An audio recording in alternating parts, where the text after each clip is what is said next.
Il y a des gens qui le disent, mais bon. Oui, bonsoir. J'ai pas trop compris, moi, la formation des cordes, en fait. Enfin, j'ai du mal à visualiser. Donc, si vous pourriez revenir dessus, Ouais, s'il bien vous sûr. plaît. La formation des cordes, quand vous avez une...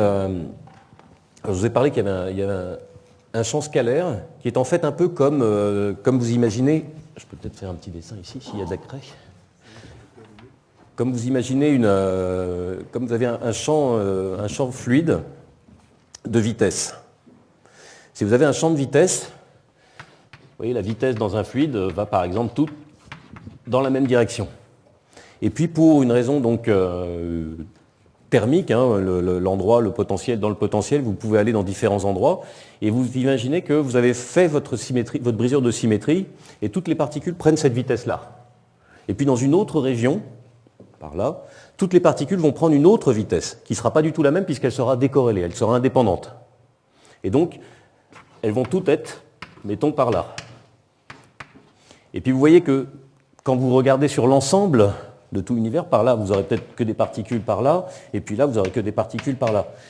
Et vous voyez qu'au milieu, ce qui va se passer ici, là, vous aurez un endroit où la vitesse ne va être pas bien définie. Ça, c'est ce qui se passe quand vous formez un tourbillon, typiquement dans une baignoire qu'on débouche. Dans l'univers, il va se passer exactement la même chose. Je vous ai dit avec le champ là en question, qui part de là, et puis, alors je suis désolé, je ne suis pas très bon en dessin, hein, bon, mais voilà, vous avez ce potentiel donc en fond de bouteille, et donc lui il peut aller là, là, là ou n'importe où. Et ça va être exactement la même chose dans l'univers. Donc ici, dans cette région-là par exemple, le champ va aller, mettons ici. Et puis là, dans cette autre région, il va aller là.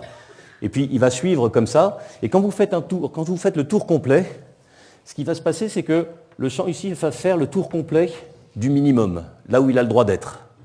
Et ce qui veut dire que quand vous faites le tour et que vous regardez ce qui se passe, c'est pareil qu'une petite flèche.